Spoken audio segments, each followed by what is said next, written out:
Was that effectively the end of your marriage? Yeah, pretty much. A year later, we were separated. We were divorced. Well, excuse me, we were separated. After I got out of the industry, I actually ended up going to a psychiatric ward because of the trauma that I endured, and my marriage just fell apart after that. But you were saying, and whenever I've read stories of people who've worked in the adult industry, whether it's doing photographs or movies, depression is a word that comes up all the time. And I would imagine 90% of those who work in the industry suffer from depression, especially the women. Absolutely. In the porn industry, they have doctors there who prescribe girls Valium, Vicodin, anything that they can to get through the scenes. And the drugs just add to the depression that's already going on. You have girls who have pasts full of trauma and abuse, rape, incest. I myself was a victim of incest. Jenna Jameson, the biggest porn star in America, on an interview with Howard Stern, she admits that she lied about being raped. She was gang raped at 16.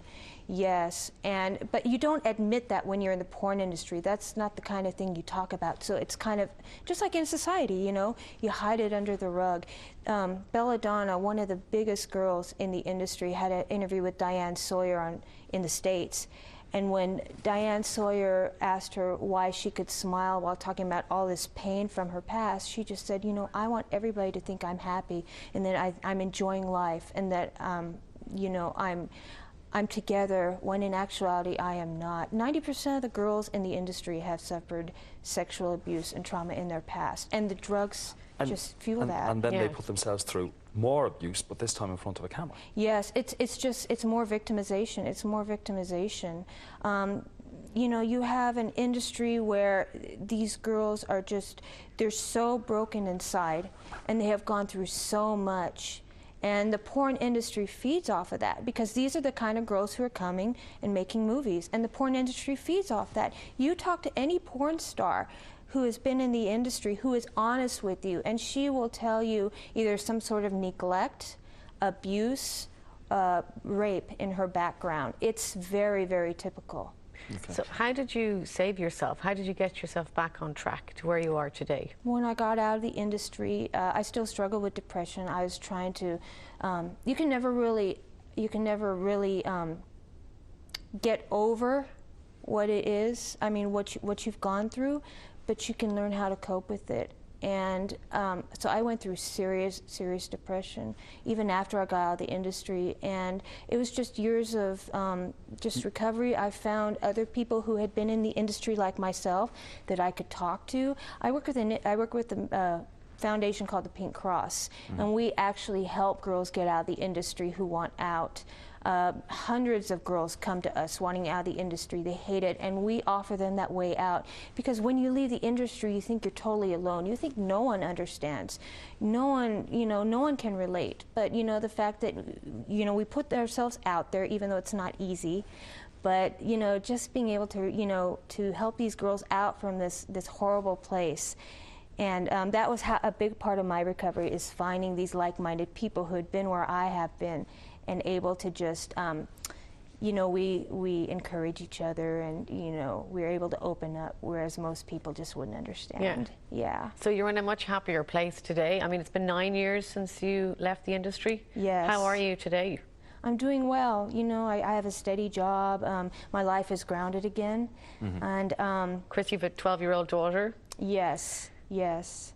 And everything is, you know, everything's not perfect, but everything, you know, just hundreds of times better than the place I was at. Okay. Is your relationship better now with your daughter than, say, it would have been when you were going through? I'd rather not discuss that. No, that's no problem. That's okay. No problem. That's okay. That's okay. What about the, hopefully the movies? I mean, you just, I suppose, want to buy them all up and burn them at this stage, but... You know what's interesting is the porn industry actually puts out 11,000 videos a year. So when you've been out in the industry for that long, and I only made 20 videos, they're still out there, there's still access to them, but it's kind of fizzled out just because, you know, new stuff comes out, old stuff kind of goes on the shelf. So it's good that it's fizzled out at this point.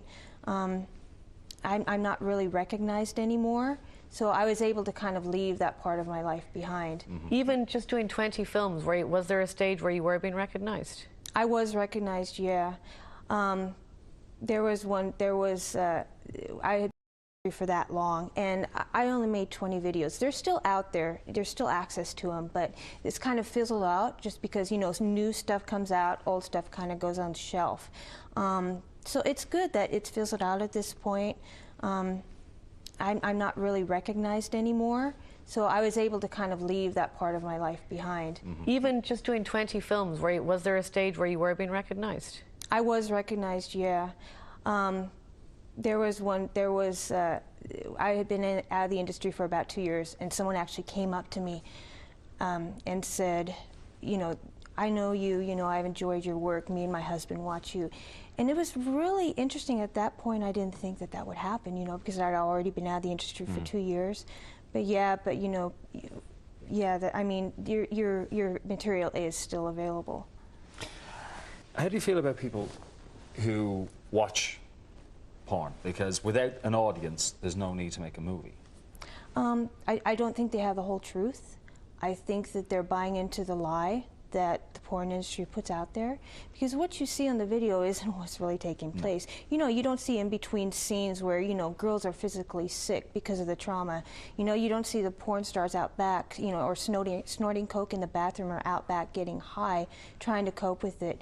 You know, you don't see all of the just disgusting, gross stuff that goes on, the unhealthy conditions. You don't see all of that, and what you see is just a small snippet of what goes on. I think people who watch porn, that they don't have the full story.